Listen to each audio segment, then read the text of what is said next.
Salmo 121, ela leu o Salmo 19, o Salmo 127. Eu leio e faço menção do Salmo 121, que diz assim: levantarei os meus olhos para os montes, de onde vem o meu socorro? O meu socorro vem do Senhor, que fez os céus e a terra. Não deixará vacilar o teu pé. Aquele que te guarda não tosquenejará. Eis que não tosquenejará nem dormirá o guarda de Israel. O Senhor é quem te guarda. O Senhor é a tua sombra à tua direita. O sol não te molestará de dia e nem a lua de noite. O Senhor te guardará de todo mal, guardará a tua alma.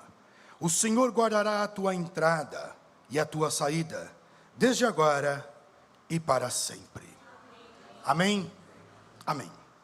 Livro de Salmos, escolhi este livro para continuarmos a falar um pouquinho sobre aquilo que temos discutido, refletido, que é justamente cristão e identidade. Pois eu encontro também neste salmo uma das características daquele que se julga ser cristão, lembrando aos irmãos que quando eu falo de cristão, eu não estou falando daquele que segue a Jesus, e eu não estou falando apenas daquele que acredita, que é simpatizante, que tem até uma fé em Jesus, mas refiro-me àquele que se tornou discípulo. Então eu vejo neste salmo mais uma característica de alguém que se tornou discípulo de Cristo, e este sim é, de fato e de direito, cristão. Este sim deixou o caráter do Cristo permear toda a sua vida. Quando eu olho para o livro de Salmos, como podemos resumir o livro de Salmos? O livro de Salmos nada mais é do que uma coletânea de hinos. Então você tem um livro específico que ali nele está contido todos os hinos de Israel. Então o que é Salmo senão um hinário? O que é os Salmos senão uma coletânea de hinos? Hinos que eram cantados, que eram tocados em todo o Israel. Porque quando nós olhamos para Israel, o sistema político e religioso era um só. Nós damos o nome de teocracia. Religião e política eram uma coisa só. Daí então a uniformidade da fé, a uniformidade da palavra, a uniformidade dos cânticos. Então de norte a sul, de leste a oeste, onde você fosse em Israel, a lei era a mesma, a palavra era falada do mesmo jeito, era lida do mesmo jeito, e os hinos eram cantados do mesmo jeito. Principalmente esses hinos eram cantados quando eles iam para Jerusalém para poder sacrificar. O que é o livro de Salmos? Quando olhamos ele de um modo poético, poderíamos dizer que o livro de Salmos nada mais é do que a expressão escrita do que acontece em nossa interioridade. Então tudo o que acontece dentro de nós, pois se é verdade que existe um universo fora de nós, também é verdade que existe um universo dentro de nós. Então fora de nós existem coisas que nós não teremos conhecimento. Mesmo que você viva 100 anos, ainda assim você não vai conhecer tudo o que há fora de nós, pois há um universo fora de nós. Entretanto, quando mergulhamos para dentro de nós, também vamos encontrar um universo dentro de nós. E o livro de Salmos é a revelação, o livro de Salmos é a descrição do que acontece dentro de nós, ou seja, os conflitos emocionais, os conflitos da nossa psique, os conflitos e os gritos da alma. Como podemos também traduzir o livro de Salmos de um modo psicológico e poético? É a expressão do grito da alma. E quando nós falamos sobre alma, estamos falando de nós mesmos. Estamos falando da nossa personalidade, estamos falando do nosso eu. Estamos falando daquilo que eu sou que difere você. Como é que eu sei que você é você em relação a mim? Porque você é uma personalidade, você é um ego, você é uma alma diferente de mim, com faculdades diferentes de mim, com reações e percepções diferentes de mim. Então o que é a alma senão aquilo que me distingue de você? A alma sou eu, a alma fala de mim, a alma fala da minha subjetividade, a alma fala das minhas emoções, a alma fala das minhas sensações, a alma fala das minhas percepções. Isso seria alma. Então, quando eu olho para Salmos, o livro de Salmos é o livro que fala da nossa alma, de uma perspectiva humana em relação à sociedade, o que acontece na vida, e em relação também ao espiritual, em relação a Deus. Salmo reflete justamente isso que acontece no nosso interior. Exemplo, se fôssemos falar de felicidade e de alegria, se você está alegre, se você está feliz, que são características da alma, características de você, e você quer esboçar essa felicidade, você quer esboçar essa alegria, nós vamos encontrar salmos que também esboçam esse sentimento. Salmo 66 e Salmo 92. Agora, suponhamos que você esteja grato, e você quer colocar essa gratidão para fora, então já é o Salmo de número 40. Entretanto, se você vai adorar, se você é um adorador, se você é aquele cara que louva, aquela pessoa que louva em todos os lugares, em todos os momentos, você é um adorador, temos um salmo também, ou salmos para aqueles que adoram e louvam em todo o tempo. Salmo 84, Salmo 116. Mas suponhamos que você agora está encharcado no medo. Medo cerca a tua vida. Você anda com medo, você vive com medo, você dorme com medo, você acorda com medo. Você pega o transporte público com medo, você fecha o farol do teu carro no trânsito com medo. Você tem medo. Nós vamos encontrar o Salmo 23, o Salmo 56 e o Salmo 51, que falam também do medo. Está desanimado? Salmo 42, está se sentindo só. Ainda que você trabalhe num ambiente cheio de pessoas, ainda que você é aquela pessoa que se relaciona com pessoas no seu profissional, você está cheio, rodeado de pessoas, e mesmo assim se sente só. Salmo 62, Salmo 71, está encharcado da vergonha e da culpa, porque você errou. Salmo 51, se você então está no erro, está praticando o pecado, não consegue deixar o pecado. Salmo de número 32, e se falássemos do setembro amarelo, da depressão, da ansiedade, da angústia, da tristeza profunda, nós temos salmos para isso também, porque a depressão e a tristeza profunda não é algo específico da nossa geração. Podemos ser a geração que resolveu falar da dor interna, podemos ser a primeira geração que resolveu colocar isto para fora, mas não é algo restrito da nossa geração. Os personagens bíblicos passaram por ansiedade, passaram por depressão, mas o que é isso que você está sentindo? Eu não sei, não tem nomenclatura para isso. É um negócio ruim. Então como é que você, salmista, traduz isso? A minha alma está perturbada. Mas o que você está sentindo? Tristeza. O que você está sentindo? Ansiedade. Então poderíamos colocar o Salmo 42, poderíamos colocar o Salmo 37, o Salmo 73. Mas suponhamos que você é aquela pessoa estourada, com raiva. Qualquer coisa que acontece na vida dispara um gatilho psicológico de ira em você. E você não consegue conter a raiva. Você não consegue conter o ambiente, o ódio, o sentimento de ira que para dentro de você. Temos um salmo para isso também. Salmo 13 e também o Salmo de número 58. E aqueles que estão amargurados? Deixou a amargura entrar no coração, criou raízes, virou uma árvore e está frutificando. Aí já é o Salmo 77, o Salmo 94. Está se sentindo abandonado? Traído? Pelo marido? Pela mulher? Pelos filhos, pelo pastor, quem sabe? Você se sentiu traído, abandonado, rejeitado, deixado de lado? Temos o Salmo 88 para você.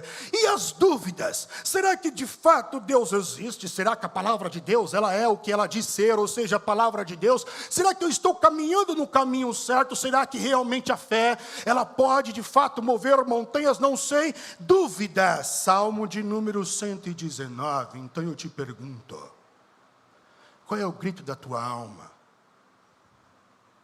Eu tenho certeza que existe um salmo específico para você. Deus já deixou registrado. Pena que você e eu gostamos mais do Instagram. Pena que você e eu lemos mais o Facebook. Pena que você e eu preferimos sentar e assistir mais a Netflix. E não que haja erro. Não há nenhum problema. nas suas relações digitais e virtuais. Mas e a prioridade para que você possa andar de modo diferente e peregrinar nessa terra? Você não vai encontrar solução para a tua alma no Instagram, no Facebook. Você não vai encontrar solução para o grito da tua alma em redes sociais. Você vai encontrar na palavra de Deus, porque ela é fonte de vida. Ela se renova a cada manhã. Então, o que é prioridade em tua vida? É simples. É só você verificar o que você opta nas suas escolhas. O que você está optando em suas escolhas? Então tenho certeza que se você mergulhar na palavra de Deus, adentrar no livro de Salmos, que expressa o que nós somos na nossa essência, na nossa subjetividade, eu tenho certeza que a palavra de Deus vai entrar também na tua alma, e vai segurar nas tuas mãos, e vai tirar você do labirinto interno, porque ela é luz. É ela que ilumina o caminho. Se até então você vive na escuridão da solidão de si mesmo, só a palavra de Deus pode apontar a direção certa, ser uma seta no meio da escuridão e apontar o caminho para que você possa andar com segurança. Não tem outra solução, não tem outro remédio. A palavra de Deus é a verdade, a palavra de Deus é luz que ilumina o nosso caminho. É só ela que pode alimentar a nossa alma, não tem outra. Olhando para o Salmo de número 121, nós vamos ver que esse salmo também ele é chamado de salmo de degraus. Já que é um cântico, ele não era lido, ele era cantado. E este salmo que era cantado nos degraus do templo de Jerusalém. Então, por mais que fosse cantado em todo Israel, quando Israel ia até Jerusalém para poder sacrificar, como Ana, por exemplo, a mãe de Samuel, que saiu do seu território e foi a Jerusalém ali para oferecer sacrifício, como Maria e José, pais de Jesus, fizeram a mesma coisa, inclusive esqueceram Jesus lá. Nós vamos ver que eles chegavam no templo e tinha degraus, uma escada. E Israel então tinha a tradição cultural de pisar no primeiro degrau, e cantava o primeiro salmo, salmo de número 120. Segundo degrau, eles paravam, salmo de número 121. Terceiro degrau, salmo de número 123, até chegar no salmo de número 134. Era como se fosse um coral. Eu sou a primeira fileira que subiu o primeiro degrau, todo mundo canta o 120. Aí quando vocês subirem no primeiro degrau, vocês vão cantar o 120. Por isso, salmo de degraus, vai do 120 até aproximadamente o 121. Entretanto, o salmo 121, ele é o oposto do Salmo 120. Quando lemos o Salmo 120, o salmista do Salmo 120, ele fala que a paz foi embora, a paz me deixou, eu não vivo mais em paz, eu não sei mais o que é paz, eu não sinto paz. O Salmo 121 já diz que há paz na casa de Deus. O Salmo 120, ele vai falar que o salmista está exposto como um réu a línguas caluniadoras, a línguas falsas, a línguas enganadoras, a línguas venenosas. Ou seja, o salmista está sentado e uma multidão de gente está falando mal dele, proferindo palavras de maldição em direção a ele. O Salmo 121 já demonstra que Deus é o nosso escudo, Ele é o nosso guarda, Ele não dormita, Ele não tosqueneja. O Salmo de número 120 já diz então que o salmista tem uma ótica de angústia. Ele não consegue ver melhoras, ele não consegue ver solução, ele só vê problemas, ele só vê angústia, ele só vê ali o caos em sua frente. Já o Salmo de número 121, o salmista está olhando para o alto, ele tem uma nova perspectiva da vida, da sociedade, das circunstâncias que o atrelam. Então mudou a ótica em relação a tudo o que estava acontecendo. Então o que é o Salmo de número 121? Que ao lê-lo eu encontro ali uma característica que envolve nós que somos cristãos. Nós que seguimos a Cristo, mas que temos em fé em Cristo e que deixamos o Cristo entrar em nós. Esse cristão, qual é a característica do Salmo 121? Esperança. Do que fala o Salmo 121? Esperança. E como podemos definir a esperança? A esperança, ela é um sentimento de que aquilo que eu desejo vai se cumprir. Então tem um desejo, tem uma vontade, eu tenho um objetivo e eu anseio por esse objetivo. E a esperança entra justamente aí, ao mostrar para mim que isto é possível de realização. Isso seria a esperança, e isso é tão verdade, que no verso de número 1, nós vamos ver o salmista falando no Salmo 121.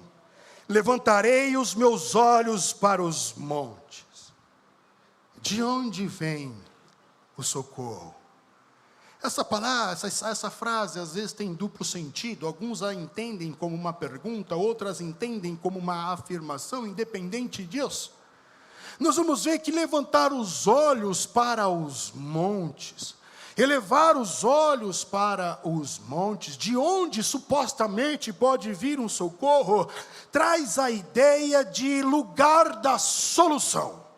Porque quando falamos de estar abaixo do monte, do morro, da montanha, estamos falando do lugar onde há problemas, onde há conflitos. Pois se você viaja e você olha a paisagem, morros, você não vê ninguém tendo confusão no topo do morro. Você não vê.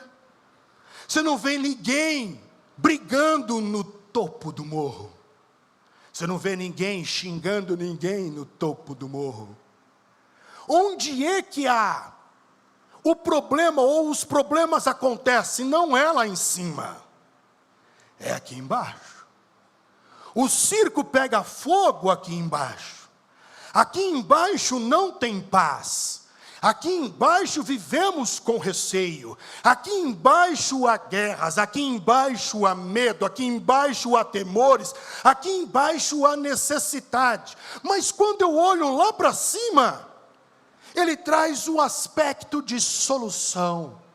Então eu tenho vontade de parar o meu carro e subir e ficar lá e esquecer da vida, porque parece que lá em cima eu não sou atingido por nada de ruim que acontece aqui embaixo. Elevar os olhos talvez signifique lugar da solução. Elevar os olhos signifique talvez o lugar do forte. Pois quando olhamos de novo o contraste lá em cima e aqui embaixo, estamos falando justamente que aqui embaixo eu estou vulnerável. É o lugar da vulnerabilidade. Nosso irmão Léo, o tecladista da nossa igreja, foi orar um pouquinho antes de começar o culto, e ele disse para que orássemos pela sua tia.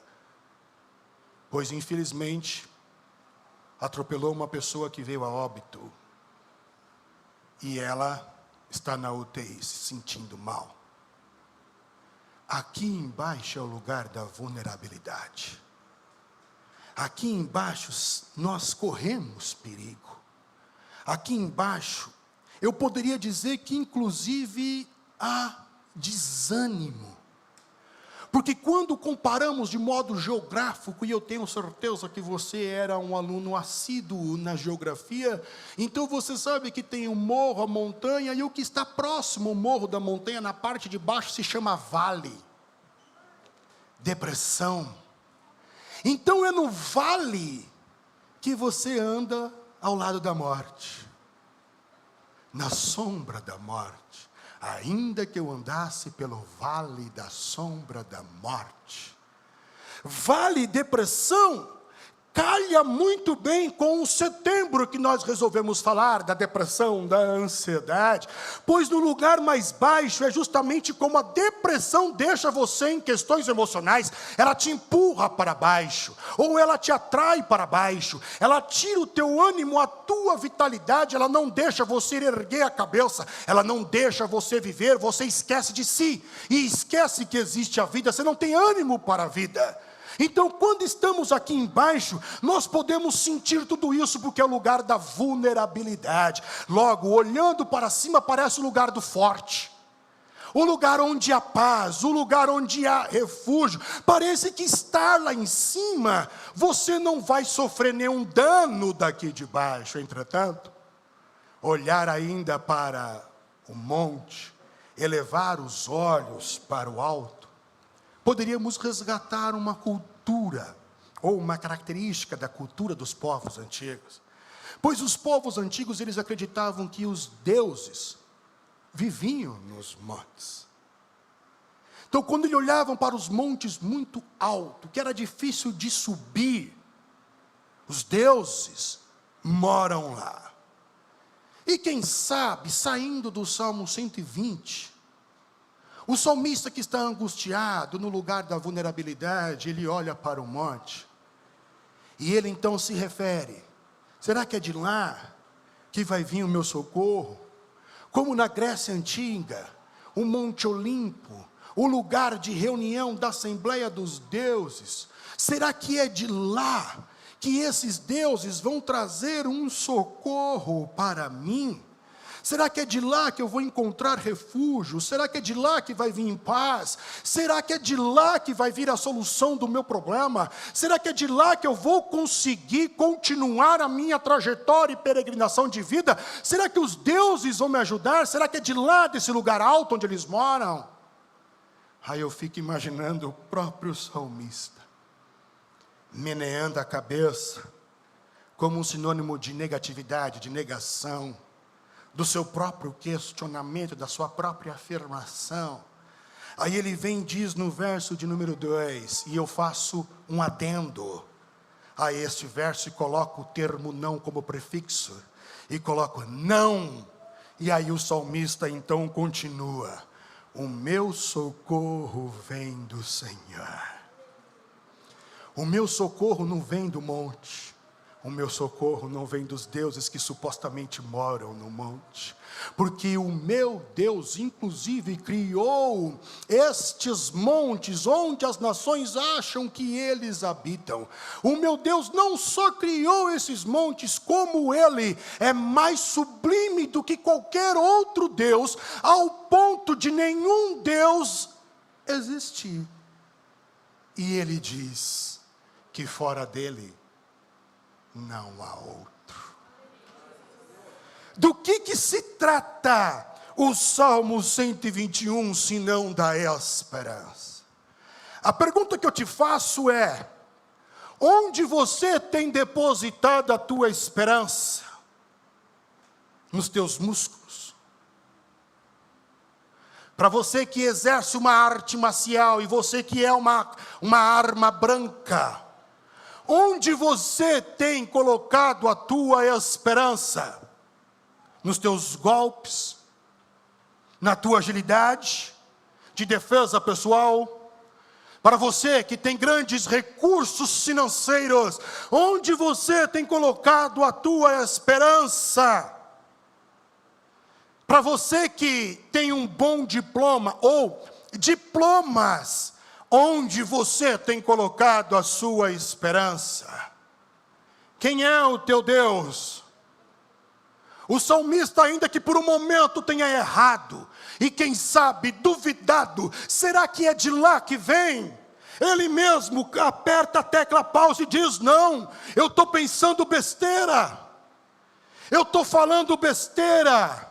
Não são dos meus músculos, não é das minhas artes marciais, não são dos meus recursos. O meu socorro vem do Senhor que fez os céus e a terra.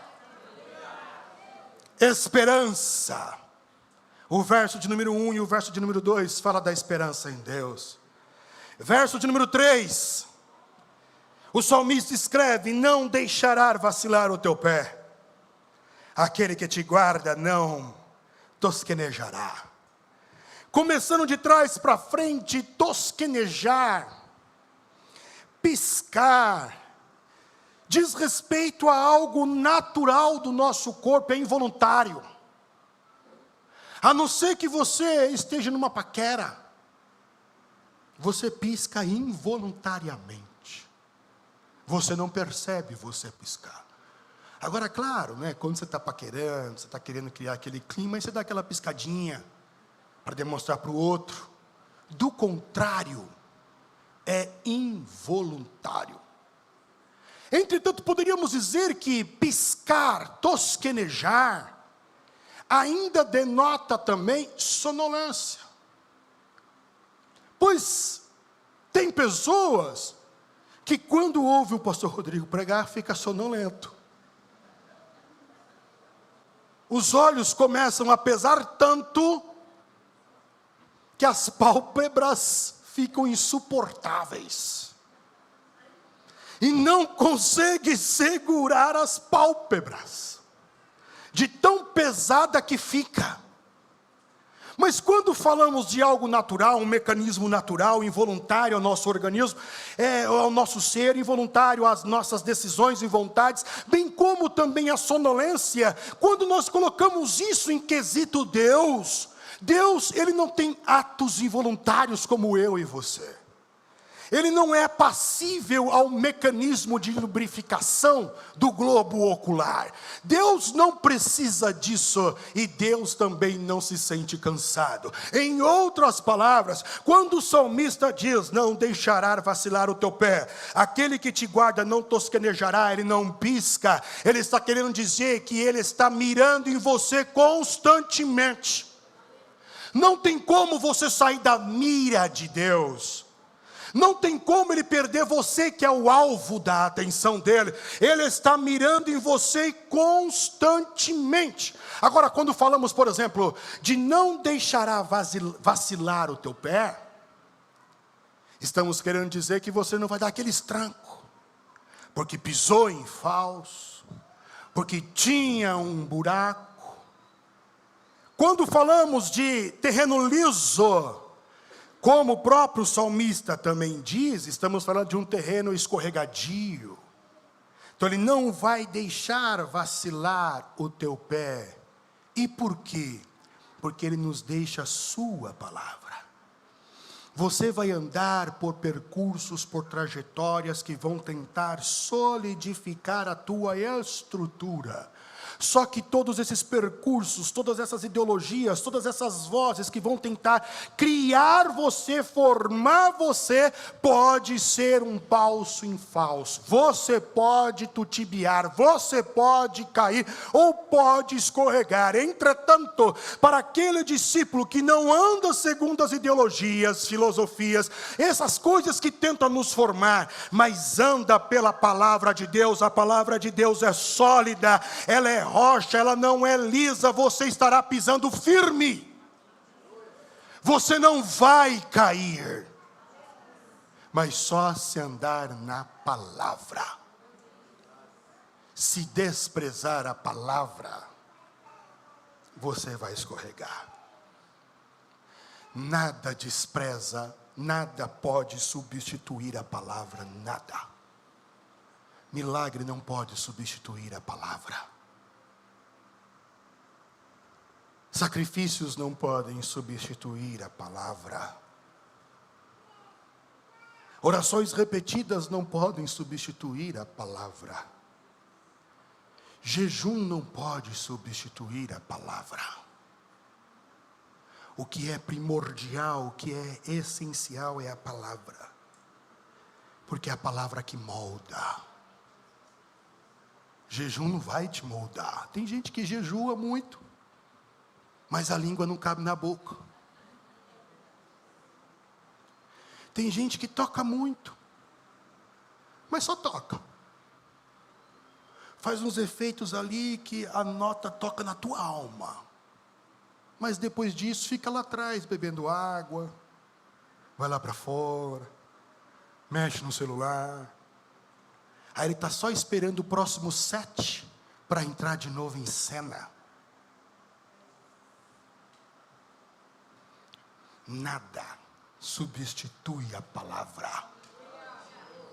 A palavra é a única que deixa você firme, andando com segurança, porque você pode ver, vamos lá, vamos falar de uma investigação, vamos falar até mesmo aí de uma cena policial, onde o cara está interrogando o outro ali. Quem não tem medo, ele fica ali normal, ele responde tranquilo, porque ele tem solidez. A pessoa que agora tem receios, ela começa a vacilar, aí aquilo que ela tinha uma suposta certeza, já não é mais a suposta certeza, ela já começa a tutibiar. Quem tem certeza, responde com firmeza. Por que os soldados não foram prender Jesus? Receberam ordem do sacerdote, vão, traz Jesus.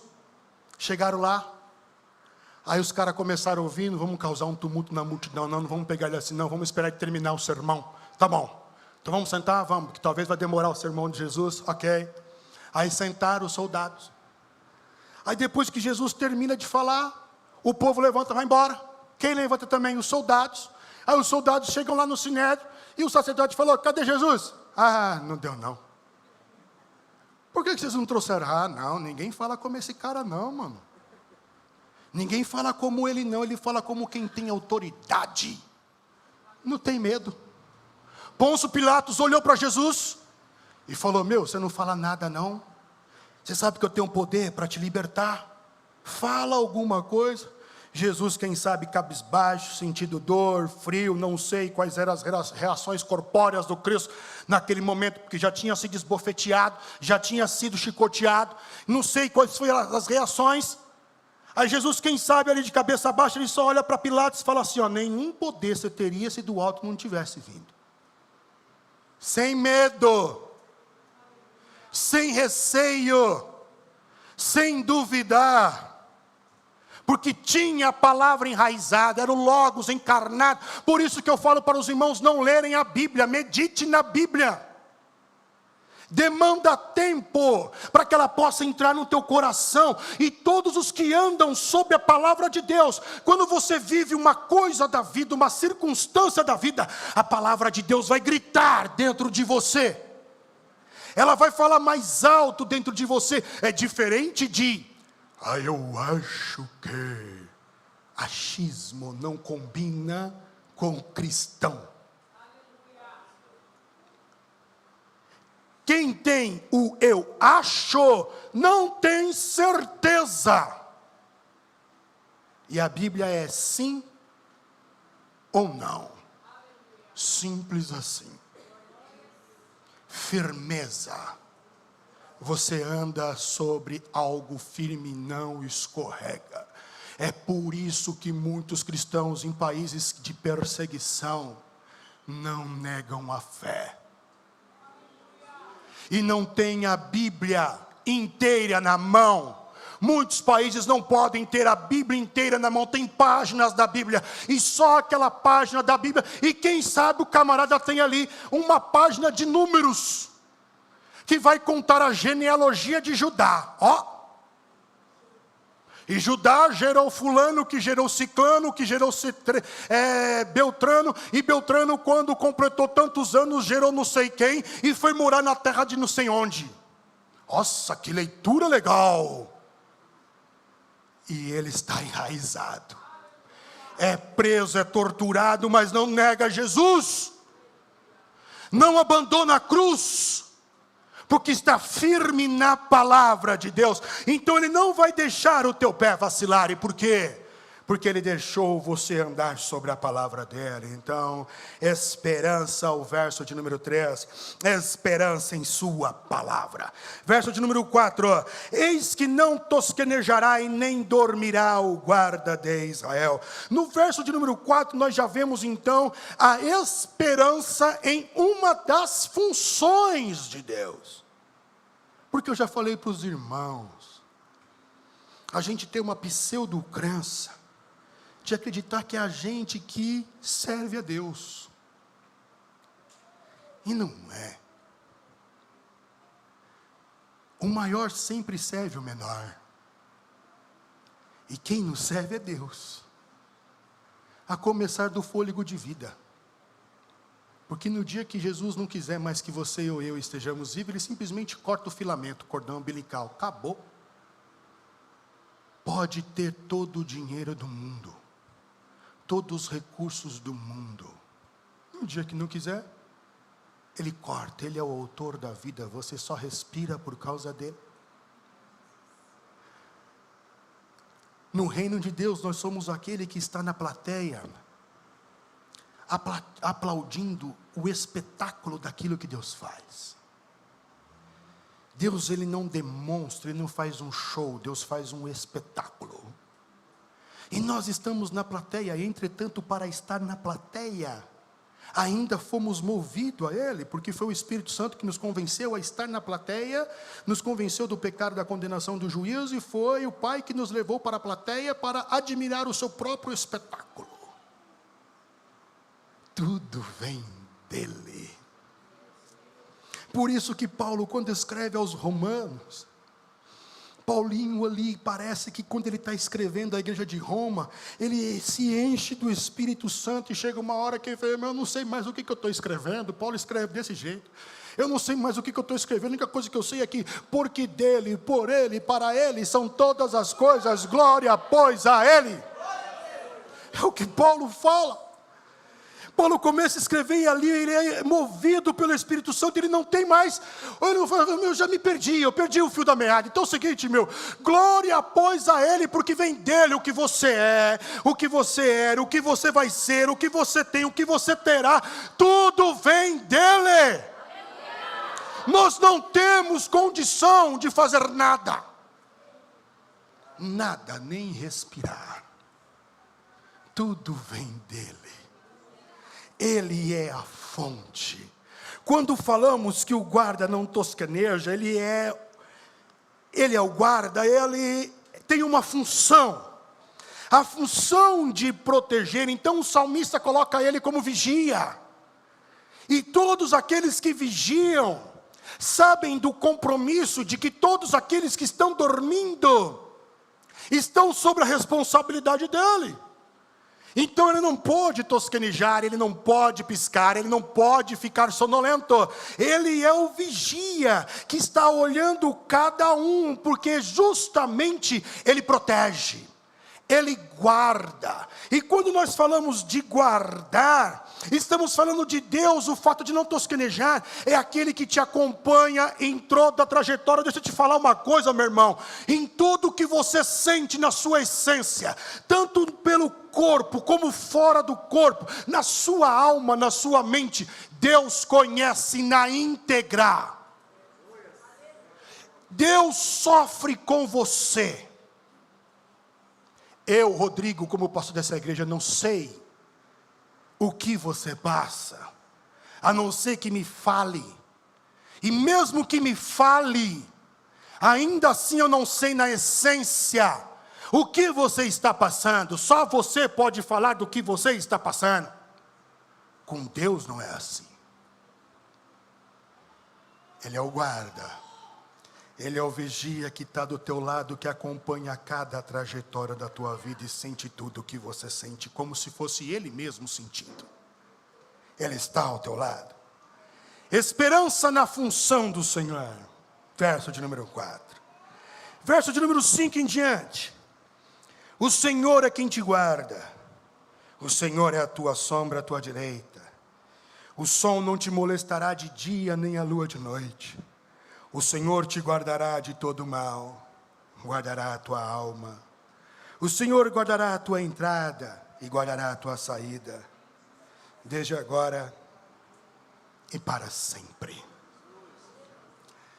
Quando nós falamos de sombra, nós falamos daquele negócio que não nos larga. Quando você é criança, você até faz assim, para ver se a sombra, ela te larga. Não adianta você querer pegar uma tesoura e tentar cortar a sombra. Não vai sair. Deus está tão próximo de nós, como nada neste mundo. Na verdade, irmãos, existe uma fusão entre Deus e nós, porque somos um corpo, Ele é o cabeça, não tem como Jesus estar separado de nós. Então, por mais que você e eu sejamos o pé, o dedinho, a perna, o joelho, Ele sente, Ele está próximo de nós, porque somos um só. Não existe a possibilidade de Jesus ser aquele e eu este. Jesus e eu, quando eu me entreguei a Ele, quando o sangue dEle começou a me banhar e me purificar, nós nos tornamos um, e este é o maior desejo de Jesus, quando Ele ora, na oração sacerdotal em João, Ele diz: Senhor meu Deus e Pai, assim como nós somos um, que eles sejam um. Nós temos que estar em união, como Ele unido ao Pai está. Entretanto, com Ele nós estamos, porque somos a sua noiva. Quando falamos de sombra, além de ser aquele negócio que não nos solta, ainda é aquele negócio que às vezes é maior do que nós. Você olha para a tua sombra, ela está esticada. Isso dá a ideia de que Deus é infinitamente maior do que qualquer situação da nossa vida. Quando falamos de sombra, estamos falando de um filtro. Ah, pastor, hoje está muito quente, como por exemplo, nós temos ali o diácono Anderson e o diácono Cleomar. Eles nem sabem que estamos falando dele nesta hora, mas quando vocês olham para eles ali, vocês vão perceber que eles não estão no portão, na frente do Kids, porque ali tem sol. Então eles vão procurar um lugar de abrigo, um lugar do filtro do calor, da intensidade do calor, circunstância da vida, angústia, aflição. Então ele vai para o lugar do refúgio, o lugar do filtro que diminui o mal maior. Deixa eu te falar uma coisa: Deus não nos isenta do mal. Quando o salmista diz: Ele é a tua sombra, o sol não vai te molestar, nem a lua, o Senhor te guarda de todo mal e guardará a tua alma. Deus não está dizendo: eu vou impedir o mal de chegar em você.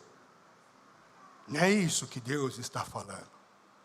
Ele está falando que quando o mal vier com toda a intensidade, ele vai ser o filtro. Vai pegar menos em você e mais nele. Porque ele é o escudo. Ele é o guarda. Ele é a proteção.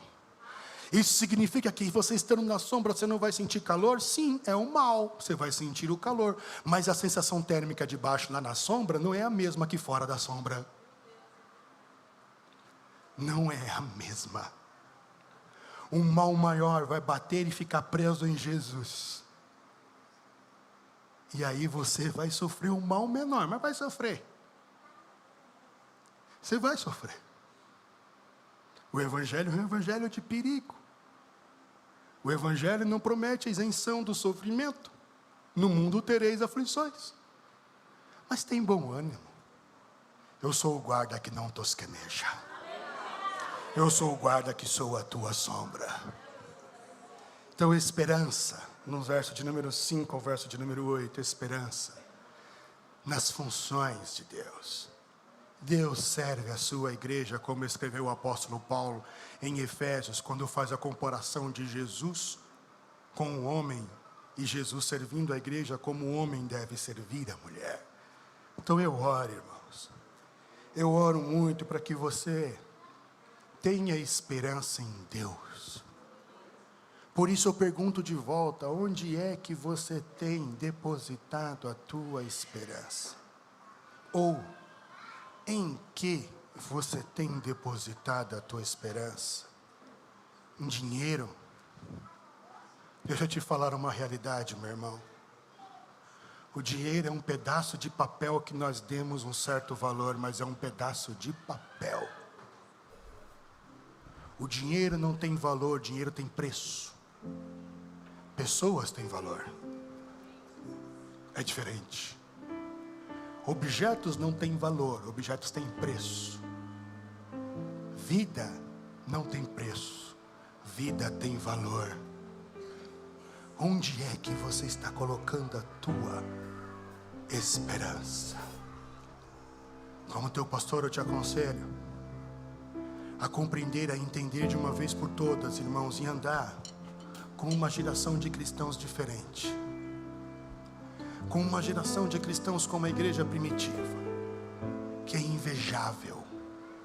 A igreja primitiva era invejável, que eles andavam sem medo, andavam com convicção, cheios de fé, cheios de esperança. A esperança era tanto que eles acreditavam que Jesus voltaria no tempo deles, que Jesus voltaria na época deles. Eles não estavam esperando Jesus para o século 21. Eles acreditavam que Jesus voltaria naquele período de tanta esperança, e cheio de fé eram, cheio de convicção. A Bíblia não tinha sido terminada, ainda estava sendo escrita, e eles andavam como guerreiros, porque eles entendiam que a bondade de Deus não está em isentar do mal, mas no mal Deus está, e diminuindo e aplacando a força e a intensidade do mal, fazendo você triunfar sobre o mal. Ele não tira você às vezes do mal, mas no mal contigo anda, para mostrar que Ele é companheiro, como sombra. Então o meu desejo, a minha oração, e ainda diria que a minha esperança como pastor, é que sejamos a igreja do fim. A igreja do fim. Uma igreja que não teme, que não sente medo, que fala com propriedade, que fala com autoridade, que quando fala, as palavras elas ficam encharcadas de amor, mas de fogo, que entre na divisa da alma e do espírito, e que almas sejam tocadas, transformadas. A minha esperança é que sejamos cristãos diferentes dos diferentes, pregando a palavra da verdade, trazendo a verdade a esta realidade, para a conversão de almas e a revelação do Cristo. Este é o meu desejo, esta é minha oração. Espero que você possa andar sabendo que Deus é a tua sombra, que Ele está com você, por onde você andar. Que Deus vos abençoe.